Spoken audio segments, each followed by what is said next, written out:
Exploiter des KPI produits clairs et activables est un atout phénoménal pour tout product designer. Analysons ensemble la méthode de Blablacar, les KPI trees.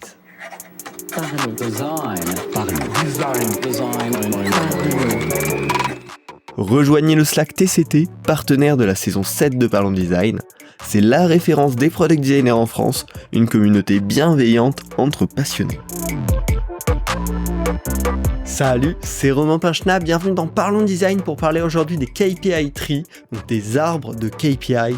KPI pour Key Performance Indicators, en gros un arbre des chiffres clés pour suivre la qualité, on va dire le succès potentiellement d'un produit, d'une expérience.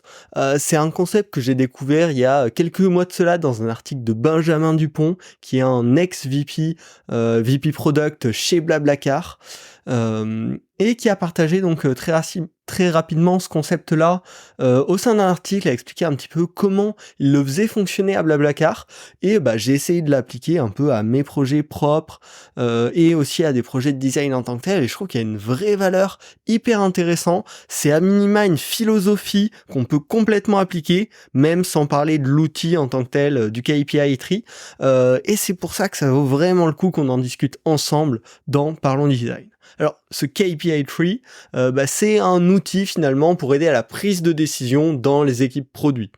On va le découvrir ensemble tout de suite. On va d'abord parler du concept et ensuite, bien sûr, comme d'habitude, on essaye de rentrer très vite dans le concret. Donc, je vous parlerai de comment vous pouvez exploiter ça, mais aussi comment potentiellement notre échelle qui, en fonction de notre poste, de notre rôle, de notre seniorité, peut avoir un scope plus ou moins réduit, on peut quand même utiliser cette philosophie-là et l'exploiter pour se différencier, pour avoir une meilleure compréhension des chiffres et de notre impact.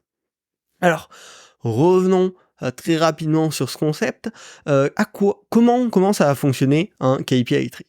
Ce qu'on va faire avec ça, c'est qu'on va structurer des relations entre nos KPI. Souvent, pour un projet ou même au niveau d'un produit entier, on va définir des KPI, mais on n'a pas forcément la relation entre eux qui est spécifiée. Alors que là, dans les KPI trees, toutes nos métriques vont être en relation mathématique pour être précis. Donc typiquement, si on se met dans un scénario de mise en place, on va partir de notre North Star Metric. Donc la métrique vraiment principale que tout le monde doit regarder et qui décrit est-ce qu'on est dans la bonne trajectoire ou non, la métrique qu'on peut regarder et qui va nous donner une tendance globale sur l'ensemble du produit. Et cette North Star Metric, on va la décomposer en sous-éléments actionnables. Donc typiquement, si on prend l'exemple partagé dans l'article de Blablacar, ensuite on le réappliquera à nos propres projets, leur North Star, c'est le nombre de sièges partagés au total. Et donc en fait, ils partent du constat que plus il y a de sièges partagés via la plateforme Blablacar, plus les utilisateurs sont actifs, plus il va y avoir du revenu, etc., etc. Donc c'est vraiment leur North Star, le truc qu'ils vont regarder en permanence et qui va indiquer la bonne santé de la plateforme en tant que telle. Cette North Star Metric, on peut la décomposer. On peut dire que le nombre de sièges partagés, c'est le nombre de demandes de passagers fois le pourcentage de conversion de ces demandes-là. Ce qui est assez logique, ça fonctionne vraiment purement mathématiquement. Si on fait augmenter le nombre de requêtes, et qu'on garde le même taux de conversion, on va augmenter le nombre de sièges partagés. Et si on garde le même nombre de requêtes mais qu'on fait augmenter le pourcentage de conversion de ces requêtes-là, on va également faire augmenter le nombre de sièges partagés. Donc c'est vraiment purement, on a décomposé de manière mathématique cette North Star Metric en deux métriques sur lesquelles on va pouvoir travailler de manière indépendante potentiellement et qu'on va pouvoir suivre individuellement et dire ok, là on va pouvoir concentrer un projet sur l'augmentation du taux de conversion et du coup on va pouvoir suivre cette métrique, on sait que ça impacte concrètement notre North Star. Et en même temps, on va avoir la granularité de vérifier est-ce qu'en effet on a bien augmenté ce taux de conversion, mais par contre on a réduit le nombre de passenger requests, et du coup ça a impacté à la fois positivement et négativement notre North Star Metric. Mais en la décomposant comme ça, on a une meilleure compréhension de tout ça. Et bien évidemment, là on a fait un premier niveau de décomposition, mais on peut venir redécomposer à l'intérieur de ce niveau pour déployer plus loin dans l'arbre justement de ces KPI. Et ça va nous permettre d'avoir de plus en plus de granularité, d'être de plus en plus précis, parce que ensuite on peut décomposer à l'infini, même si bien évidemment ça va plutôt être déconseillé, parce que plus on va aller profond, plus on va perdre le lien avec la North Star initiale, et surtout, plus on risque de créer des KPI bullshit qui n'ont pas forcément d'intérêt en tant que... Donc là, si on prend l'exemple de Blablacar pour ce nouveau niveau de décomposition, le nombre de requêtes de passagers, ça va correspondre à une nouvelle formule mathématique.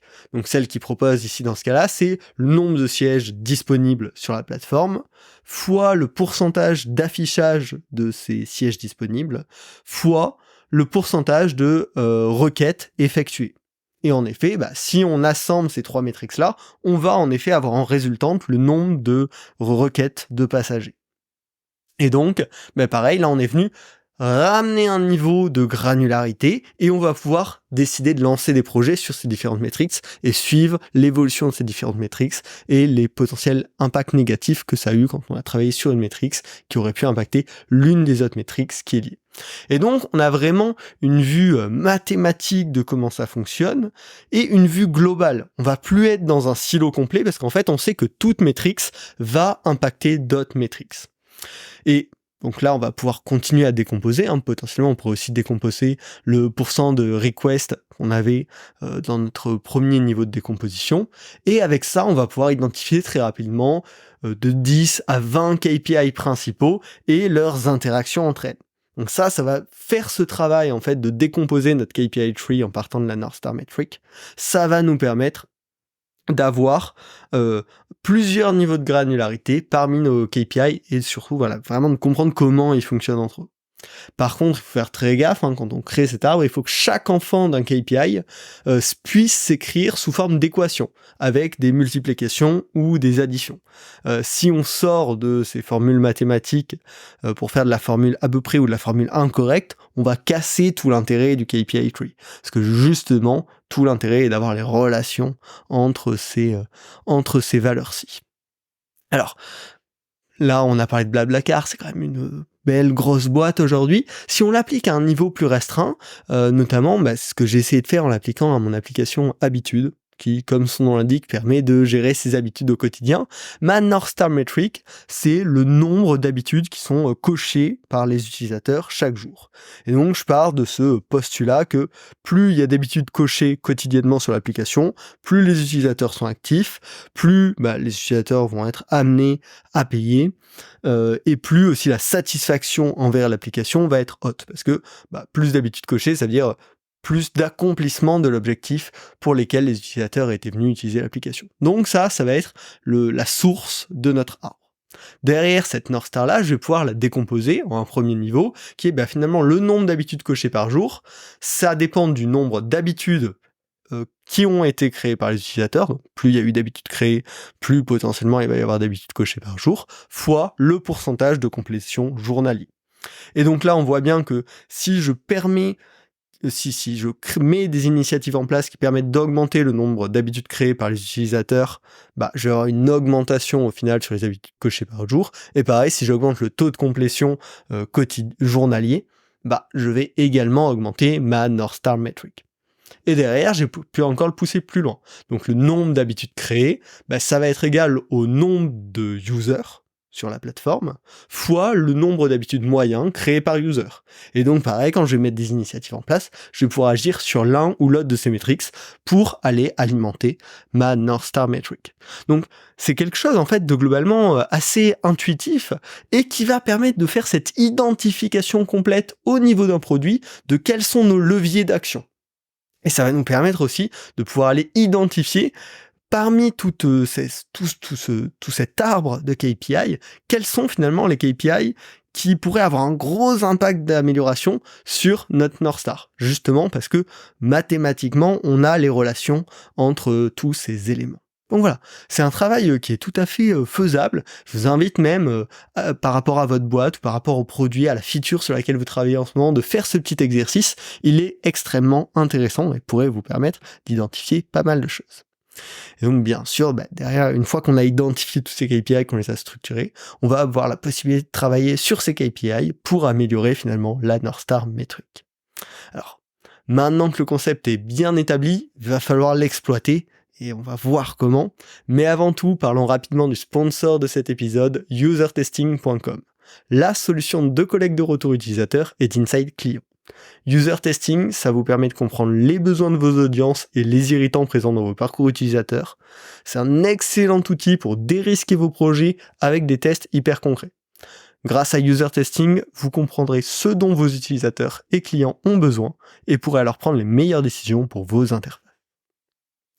Revenons à notre KPI tree, comment l'exploiter. Une fois qu'on a fait ce premier arbre, on a déjà eu pas mal de valeurs, on a identifié les KPI principales, leurs relations, mais on peut le pousser plus loin.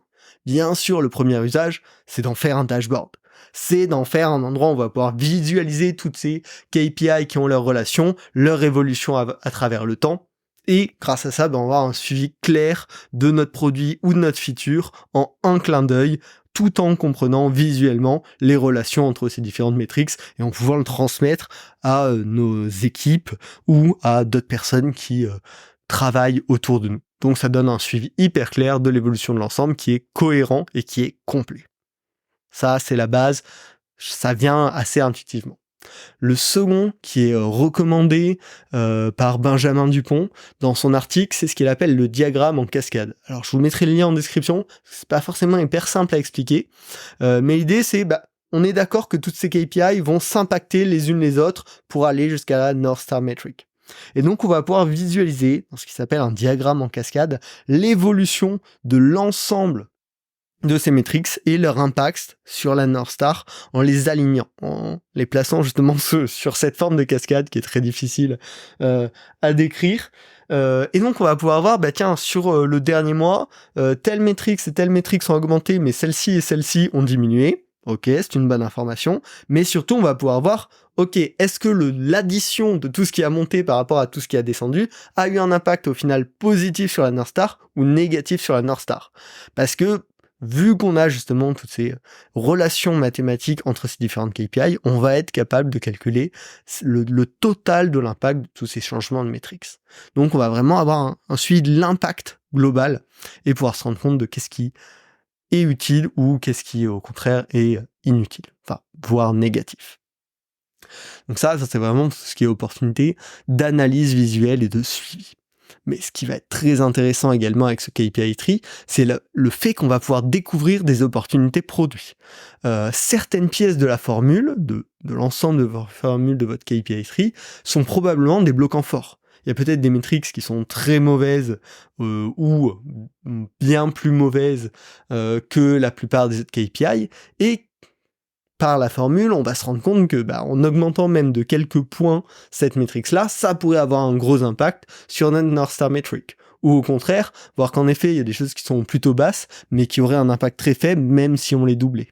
Donc, vous allez pouvoir simuler très rapidement, via ce KPI tree-là, sur quelle métrique vous pourrez travailler, et simuler, si vous augmentez de tant de points sur cette métrique, comment ça va impacter ma North Star Metric. Donc ça va être un excellent outil pour identifier ces points à creuser, ces KPI qui peuvent avoir un impact, pour estimer l'impact d'un changement d'une feature, d'un projet que vous avez, comme on l'a décrit, mais à tout moment, vous pouvez soit estimer. Vous avez pensé à une initiative, vous avez estimé le gain qui devrait en résulter, et vous allez pouvoir, est-ce que au niveau de la North Star Metric, ça va l'impacter de manière importante ou pas. Et dans l'autre sens, vous allez pouvoir tester sur votre KPI tree quelles métriques on pourrait faire bouger de manière efficace avec les initiatives liées pour impacter le plus positivement possible notre North Star Metric. Donc ça, c'est extrêmement intéressant pour tous les product owners et les product designers. Et enfin, le dernier point, ça va être plutôt pour du suivi de résultats, mais à n'importe quelle initiative, à n'importe quel projet, vous allez très bien pouvoir suivre l'impact de vos itérations grâce à ce KPI tree. Ça vous permettra en amont de définir vos KPI de succès et les potentiels damage control, parce que typiquement, le KPI tree est un excellent outil pour pouvoir se dire, ok, là on va améliorer telle et telle métrique. Mais attention, parce que si on impacte cette métrique trop négativement, l'effet positif qu'on va apporter va être compensé de manière négative par ces dommages-là. Donc excellent pour identifier en amont. Et derrière, bien sûr, pour suivre l'évolution par la data sur l'impact de vos changements et voir si ça a fait évoluer la North Star métrique à la source de votre arbre de manière positive ou non et comprendre pourquoi. Voilà. Donc c'est vraiment un outil hyper puissant, relativement simple à mettre en place. Ça demande de se poser 30 minutes peut-être pour commencer à avoir une première idée. Et bien sûr, après ça va demander beaucoup de temps pour venir l'améliorer, le perfectionner. Mais avec ces relations simples d'addition et de multiplication, c'est un outil accessible à tous, malgré tout. Et donc, c'est très puissant. Si vous avez besoin d'un peu plus de visuels, je rappelle, le lien de l'article où il y avait notamment ces visuels-là est en description. Ça pourra vous aider. Je vous recommande vraiment d'aller y jeter un coup d'œil.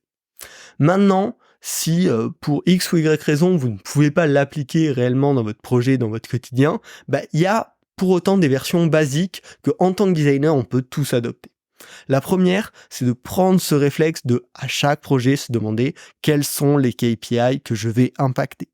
De quelle manière j'espère les impacter et du coup ajuster les ambitions du projet, le coût interne du projet à cette finalité de l'impact des KPI de l'entreprise. Et ça améliore notre valeur en tant que designer. C'est pas juste créateur d'interface, mais on est vraiment créateur de solutions autant pour l'utilisateur, pour le client, que pour l'entreprise. Le second point, c'est de penser à l'imbrication de ces KPI et à leur impact entre eux.